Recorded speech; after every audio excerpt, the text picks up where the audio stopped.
I'm your host, Carolyn Solo, LCSW, EMDR therapist, and mom of 3 daughters. Thank you for joining me. Hi, everyone, and welcome to episode 131 of the Future Template Parent Podcast. I am your host, Dr. Carolyn Solo, PhD, LCSW, EMDR therapist, coach for other EMDR therapists, EMDR consultant, mom of 3 daughters. Welcome to 2026. This is the first podcast episode of the year. So I thought I'd do a little year in review of 2025 and a little of what I'm excited for in 2026. I'll talk about what went really well in 2025 in my business, what needs tweaking, a little bit about how my income and expenses shook out, and how I see 2026 shaping up. I hope this episode inspires you to think big in 2026. So first I want to talk nitty-gritty numbers. I don't know about you, but when people talk about business building and stuff and they're all talking about what they're doing in their business, I'm like, great, okay, let's hear the numbers, right? I love when therapists and coaches and stuff are transparent about their businesses, the numbers behind their businesses. Of course, you don't have to divulge everything, but I think transparency is important. So my income for 2025 this is my gross income, $190,720.86. That's what that's everything all together. My coaching income was $34,893.46. And my therapy income was $158,201.40. I think that adds up correctly. Close. Probably, I did this really quick and dirty, so there's probably a couple things I missed. My clinical hours worked.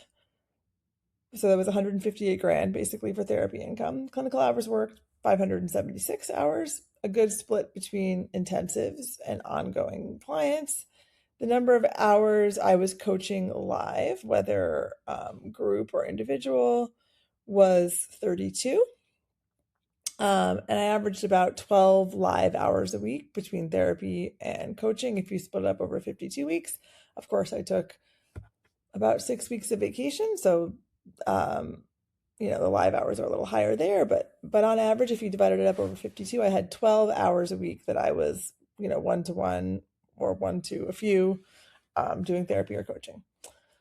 So I want to say though, that I have a lot of support for my business. Okay. I invest in a lot of support for my business. And I will say I am learning a lot about how to make better decisions about the support that I invest in and the kinds of resources I spend money on. So I'm trying to tighten up these numbers a lot. That's a goal for 2026. But I had business coaching 12 months out of the year. I have a fractional marketing officer and I have support from him 12 months out of the year. I have a podcast editor 12 months out of the year who also writes show notes and does some stuff like that. All this cost me a pretty penny. Altogether, that's about $40K.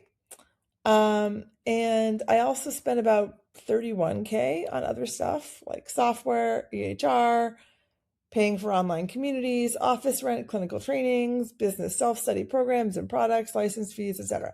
So obviously, I spend a lot of money on my business. I invest a lot in my business. I know it's worth it, and I'm continuing to see profits increase with this support.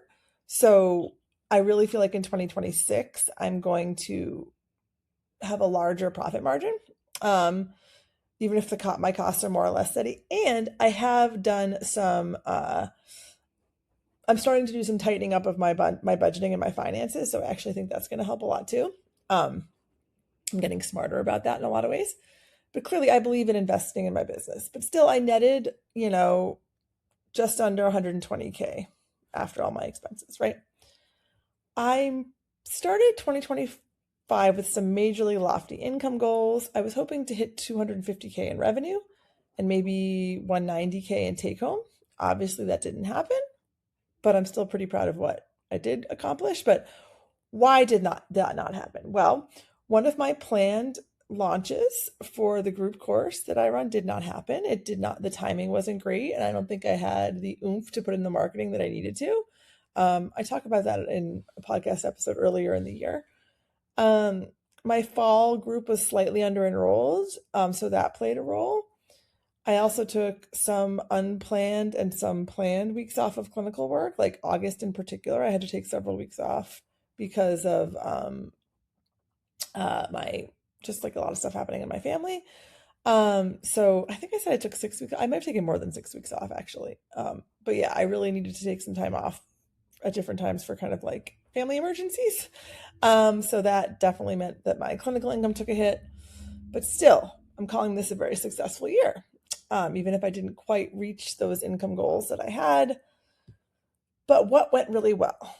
Well, I continued to build my Vermont local practice. And this was important to me. I still have a good number of PA clients who I retained from when I moved, but I also focused on building up my Vermont network.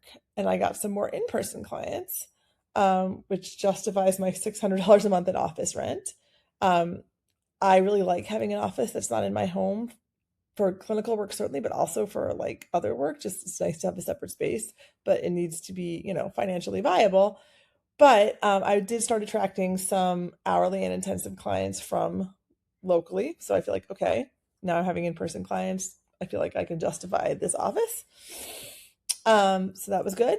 I launched and I ran 2 cohorts of my signature 12-week program, the EMDR Intensive 12-week intensive. And those group members got amazing results, which continued to validate my belief in the program. And I also continued to help many therapists across the country and across the world.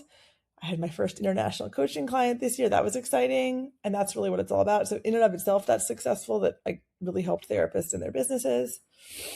I continued to grow my podcast, which is huge. This episode I'm recording is episode 131, and the podcast began in June of 2023. So consistency has continued to be the name of the game. This year I crossed the 100 episode mark, which only 6 to 10% of all podcasts worldwide ever reach. So, I feel pretty good about that. I'm kind of in this top echelon of podcasts. I hit 15,000 downloads of the podcast, which is also huge. I also got my first sponsor for the podcast. Thank you, Jane App, an amazing EHR. And speaking of Jane App, I switched my EHR in 2025 to Jane from Simple Practice. And I am so glad that I made this decision. Why is that? Well, I really love the values that Jane runs their business by. They're like sort of like clinic owned by people who own practices themselves and who've had that experience. They are a growing company, but they really invest a lot in their employees, and that's very clear from the quality of the product and from the customer service. Like the people who work for Jane are happy, and they are happy to help you as the consumer, and that's very, very clear. I love their customer support. I love how easy their interface is to use. I love how it really supports me as a intensive practice owner.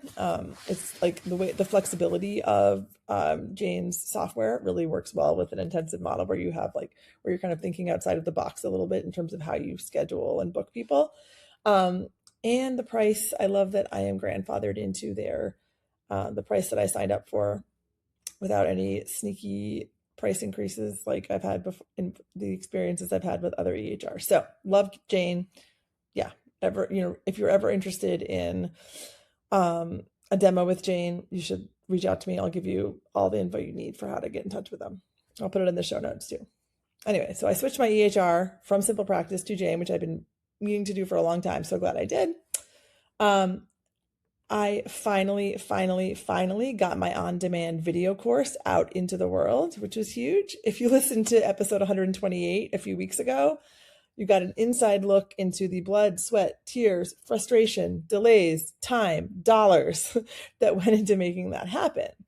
That was a huge accomplishment, and I'm so glad I got it done, even though it felt almost impossible at times. And it really felt almost impossible. Whew. My audience, whether it's social media, the podcast, my email list, my blog, continued to grow thanks to all the support I have from the people I mentioned already that I pay. So, all the people that I've paid for support made this happen too. I continue to create consistent quality content on all those channels and continue to reach more people. I will say my audience by some measures is not huge, but it's active and it's warm. I have a really good rate of people who invest in one of the things that I sell, given how large my audience is. So that speaks very well of the quality of content that I produce and how people respond to it. So that's really important to me.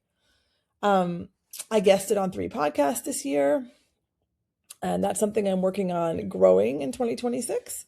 I'm excited because it's just, I'm recording this before January 1st, so technically it's still 2025.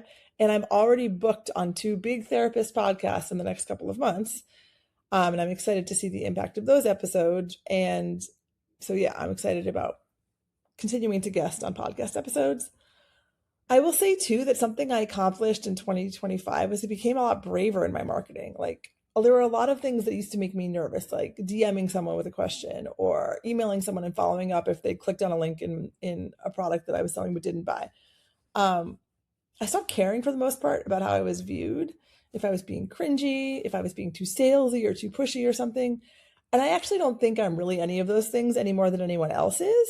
But I just started worrying about that even less and just got clearer and more direct in my messaging and not beating around the bush, and started presenting my content with more confidence because I know it's really good and I have proof of concept now.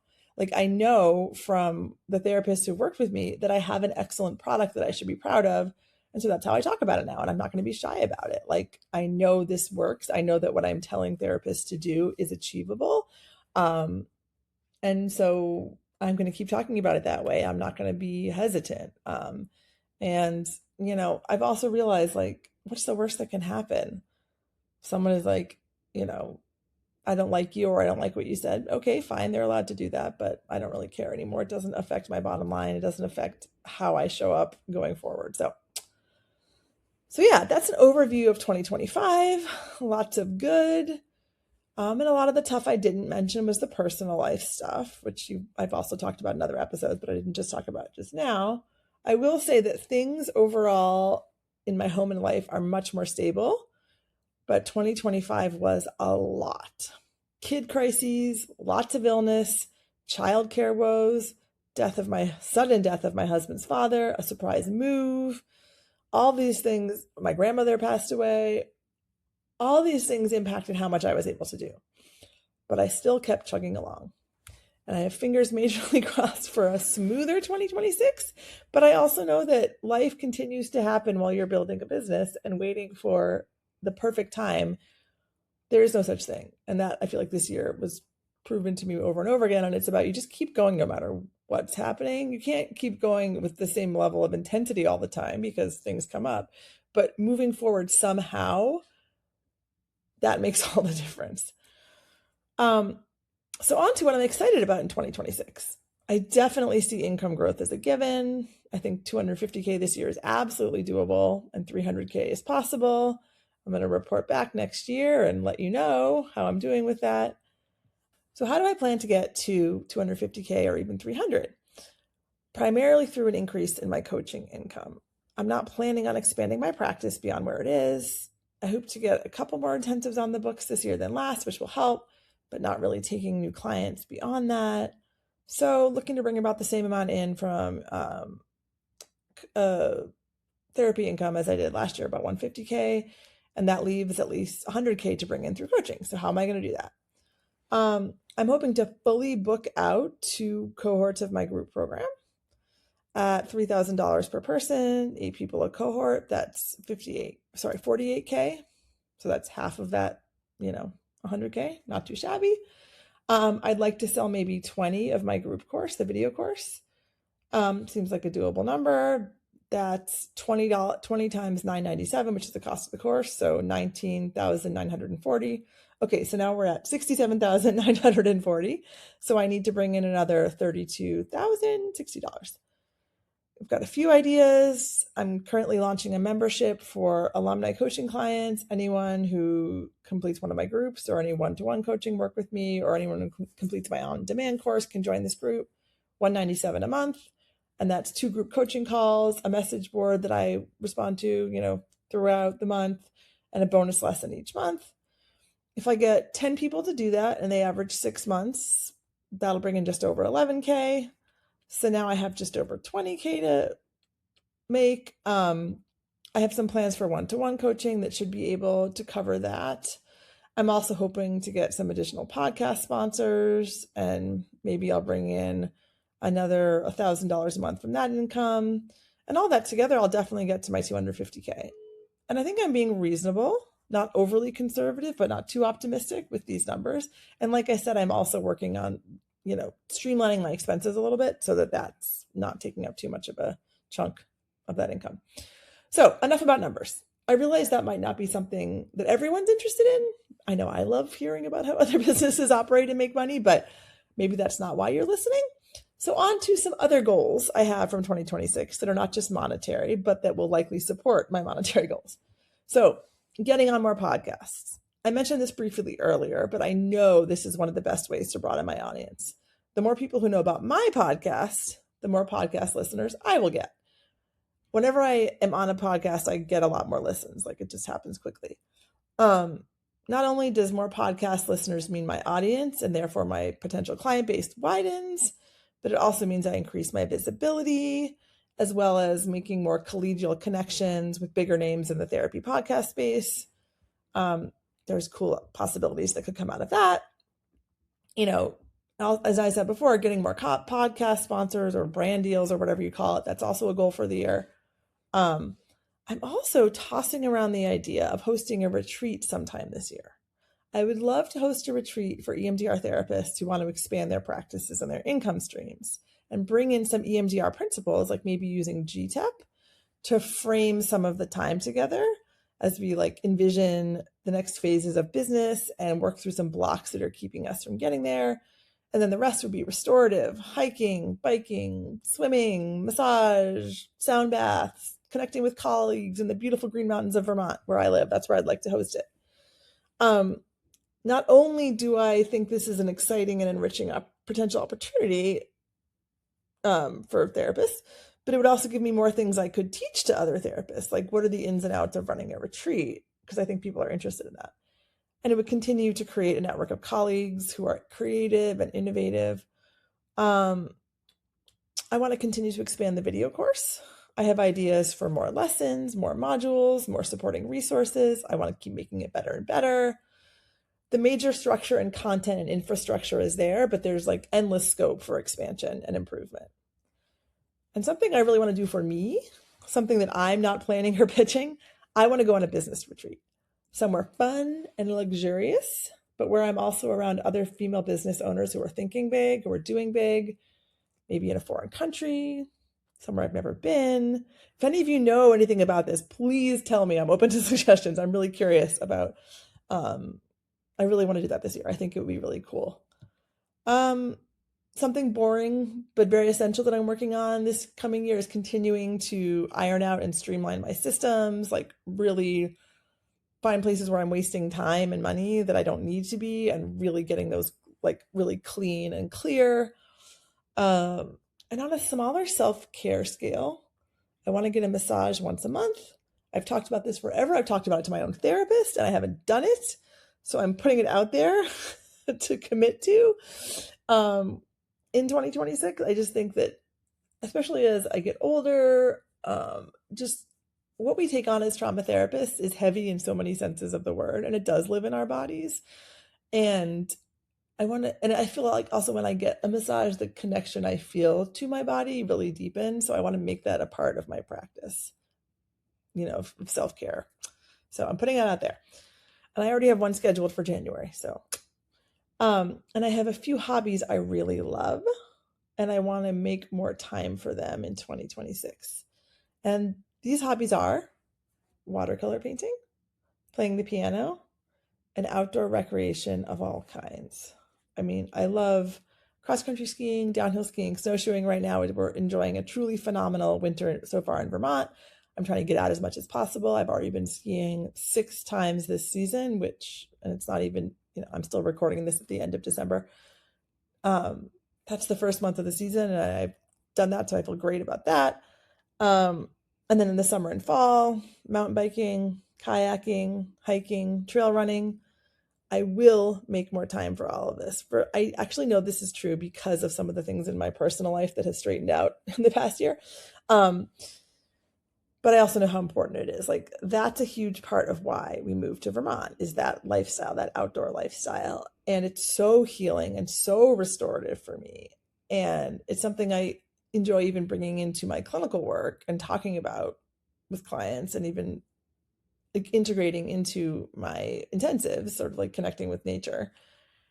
And it's something that intensives actually allow me to do, right? I have the schedule flexibility that I can go skiing in the middle of the week, that I can take a 4-hour break in the middle of the day and go on a mountain bike ride. So, and I also have really loved watercolor painting and getting better at that. That's something I really started like very late 2024, and I really love it. And I had sort of a hiatus from it since we moved this fall, but I actually have a couple projects I just started working on in the past week. And so I'm excited about getting those moving along. And yeah, intensives, part of the reason I do intensives is so that I have the time and the flexibility and the blank space, the white space to do some of those things. And so continuing to commit to that, like making that space and taking that space for what it's intended for, and not filling it with things that are not restoring me, and not doom scrolling, which I've gotten a lot better at this year. It feels icky to me now in a way that it never has before. So I'm very thrilled about that development, hoping that continues. I want to read more, like read, and not just, watch silly videos that make me feel terrible. But anyway, I want to do all of those things more, and everything in my life, like business-wise, is intended to support me doing all those things. And of course, this also involves being a more present parent. And I think that happens as a byproduct of all these other things. If I am setting up systems in my business that allow me freedom, that allow me to care for myself, that allow me to have the resources to care for myself, like financially and in terms of time, then I am a more present parent. I can show up when I'm with my kids the way I want to show up, because I'm rested and restored and not just running over a million things in my mind. So all of that works together really beautifully. So will all this happen? Who knows? But it feels exciting to put it out there. And if you're also thinking big for 2026, and you're ready to make 2026 the year you finally start offering intensives in a big way in your practice, well, get things off to the right start by joining my free webinar on Monday, January 12th at 1:30 p.m. Eastern. I'm only offering this live webinar called Double Your Rate with EMDR Intensives twice this year. This is one, and then there'll be another one late August, early September. So don't wait. Get started on your dream 2026 now, okay? It's January. Let's do this. Link to register for the webinar on January 12th is in the show notes. Would love to see you there live. All people who sign up will get the recording, even if you don't attend live. But I strongly encourage you to attend live so you can ask questions, and so you get access to a bonus that I will be offering to live attendees only. So spend an hour with me, and let's transform your 2026. Thank you, everyone, for listening. Have a great week. Happy 2026.